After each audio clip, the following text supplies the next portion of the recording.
हे operation lotus नाही, operation डर. संजय राऊतांचा थेट महायुतीला टोला. शिवसेना ठाकरे गटाचे खासदार संजय राऊत यांनी पुन्हा एकदा महायुतीवर निशाणा साधला आहे. महाराष्ट्रात ऑपरेशन लोटस राबवणार असल्याची माहिती सूत्रांनी दिली होती आणि त्याच पार्श्वभूमीवर संजय राऊत यांनी एकनाथ शिंदे, अजित पवार आणि देवेंद्र फडणवीस यांनी टोला लगावलाय. एकनाथ शिंदे आणि अजित पवार पळाले ते ऑपरेशन नव्हतं तर ऑपरेशन डर होतं असं म्हणत संजय राऊतांनी निशाणा साधलेला आहे. आणि त्यांच्याकडे पैसे आहेत, त्यांच्याकडे यंत्रणा आहेत, ते दहशत निर्माण करू शकतात. याआधी माणसं कधीच फुटली नव्हती. एकनाथ शिंदे आणि अजित पवारांसारखी माणसे का गेली पळून? ते भीतीमुळे पळून गेले. हे ऑपरेशन लोटस नाही, ऑपरेशन डर आहे असं त्यांनी म्हटलंय. संजय राऊत यांनी संसद अधिवेशनावर सुद्धा भाष्य केलेलं आहे आणि त्यांनी म्हटलंय की सत्ताधारी सभागृह चालू देत नाहीत. हे फार आश्चर्यकारक आहे. सभागृह चालू देण्याची जबाबदारी सत्ताधारी पक्षाची असते. गौतम अडाणी विषय हे कोणाचा व्यक्तिगत विषय नाही. अमेरिकेच्या न्यायालयाच्या नुसार आम्ही अडाणी मुद्द्यावर बोलायला उभे राहिलो तर आम्हाला बोलू देत नाहीत. आता जॉर्ज सोरेसवर सभागृह चालू देत नाहीत. भारताच्या इतिहासात अशा घटना कधी घडल्या नाहीत. विरोधी पक्षाची अवहेलना करायची ही कुठली लोकशाही आहे? राज्यसभा सभापती पक्षपातीपणा करत आहेत.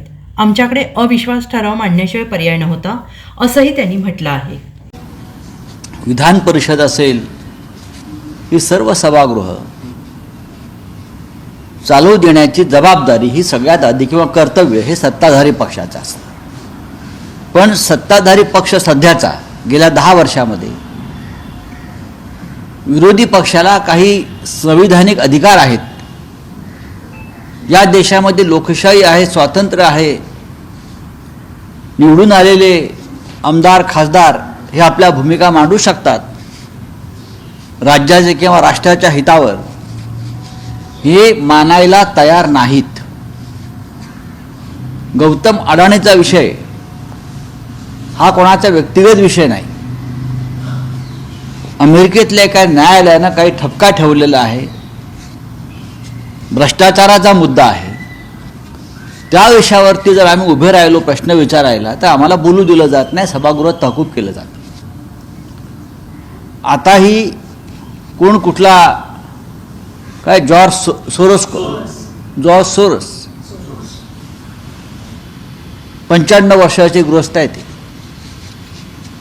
हे 95 वर्षाचे गृहस्थपणे भारताचं लोकशाही, भारताची संसद ही अस्थिर करत आहे असा शोध भारतीय जनता पक्षानं लावला. आणि त्या मुद्द्यावर हे लोक लोकसभा राज्यसभा चालू देत नाही. सभागृह ही चर्चेची ठिकाणं आहेत. चर्चा व्हायला पाहिजे. मग विरोधी पक्षाने उपस्थित केलेले मुद्दे असतील किंवा सत्ताधाऱ्यांनी उपस्थित केलेले मुद्दे असतील, तुम्ही बोलूच देत नाही. सत्ताधारी पक्ष सभागृह सुरू झाल्याबरोबर गोंधळ घालायला सुरुवात करतो. हे या जगामध्ये ही पहिली घटना आहे. इतिहासामध्ये, भारताच्या इतिहासामध्ये अशा प्रकारच्या घटना फार दुर्मिळ आहेत. सत्ताधाऱ्यांना संयम पाळायचा असतो. विरोधी पक्षाचं काम आहे आवाज उठवणं, आवाज चढवणं, बोलणं हे विरोधी पक्षाचं काम आहे. हा लोकशाहीचा एक भाग आहे. पण विरोधी पक्षाला बोलूच द्यायचं नाही. विरोधी पक्षाची अवहेलना करायची, विरोधी पक्ष नेत्याचा माईक बंद करायचा, ही कुठली लोकशाही, कुठली संविधानिक पद्धत? आता विषय राहिलेला आहे राज्यसभा चेअरमन यांच्या विरोधात जो अविश्वास ठराव आणला जातो आहे. गेले काही दिवस संविधानिक पदावर बसलेली ही व्यक्ती पक्षपातीपणे वागताना स्पष्ट दिसत आहे. त्यांचं काम आहे सभागृहामध्ये संयम आणि समतोल राखणं. पण ते सत्ताधारी पक्षाच्या बाजूने झुकून विरोधी पक्षाचा आवाज दडपण्याचा प्रयत्न केल्यावरती आमच्यासमोर अविश्वास ठराव आणून आमच्या भूमिका मांडणं याशिवाय दुसरा कोणता मार्ग आम्हाला दिसत नाही. दोन्ही सभागृहात अदानींचा मुद्दा काय असतोय? आता त्याच अदानी ग्रुप कडून महाराष्ट्रातला पहिला चेकपोस्ट चालू करण्यात आलेला आहे. कोल्हापूर बेळगाव दरम्यान कागलमध्ये हा चेकपोस्ट आहे. शेतकऱ्यांचा, लॉरी ऑपरेटर्सचा प्रचंड विरोध आहे त्याला. संपूर्ण महाराष्ट्र अडाणीच्या घशात घालण्यासाठीच राज्यातलं सरकार एक गैरमार्गाने विजयी करण्यात आलं. संपूर्ण महाराष्ट्र, मुंबईसह महाराष्ट्र. आता इतका मोठ्या उद्योगपतीला जकात नाके चालवायचे आहेत. यांची लायकी बघा. जगातला सगळ्यात श्रीमंत माणूस म्हणतात हा मोठा उद्योगपती मोदींचा मित्र, याला महाराष्ट्रातले टोल नाकेही चालवायचे आहेत. म्हणजे कोणत्या स्तरापर्यंत ओरबडणं सुरू झालं आहे. जकात नाके हे चालवणार, विमानतळं हे चालवणार, भाजीची दुकानं हे चालवणार, हां मार्केट कमिट्या हे चालवणार, सगळं संसद हे चालवणार, सरकार हे चालवणार.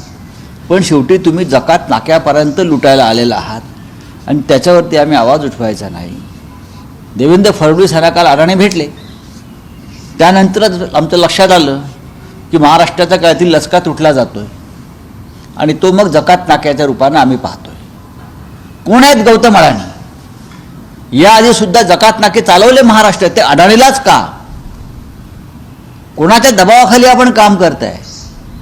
आणि मग अडाणीला हे सगळं महाराष्ट्र गिळता यावं म्हणून तुम्ही गैरमार्गानं सत्ता स्थापन केलेली आहे असं मी म्हणतो. विधानसभेच्या पराभवानंतर काही मवियातले काही खासदार हे भाजपच्या संपर्कात आहेत असं समजतंय. ऑपरेशन लोटस भाजपकडून राबवण्यात आल्याची शक्यता आहे. बघा, भारतीय जनता पक्ष अशी कोणती ऑपरेशन करू शकतं? त्यांच्याकडे पैसे आहेत, त्यांच्याकडे यंत्रणा आहेत. दहशत निर्माण करून अशा प्रकारे माणसं फोडणं यापूर्वी फोडलेले आहेत. एकनाथ शिंदेसारखे किंवा अजित पवारांसारखे लोक का गेले पळून? भीतीपोटीच गेले ना.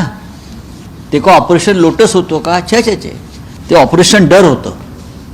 पळून गेले घाबरून, भीती दाखवायची आणि पळवायचं. आणि मग तुम्ही तिथे गेल्यावरती तुमच्या संपूर्ण खटले मागे घ्यायचे, तुमची संपत्ती जप्त केलेली परत करायची, हे यांचे धंदे आहेत.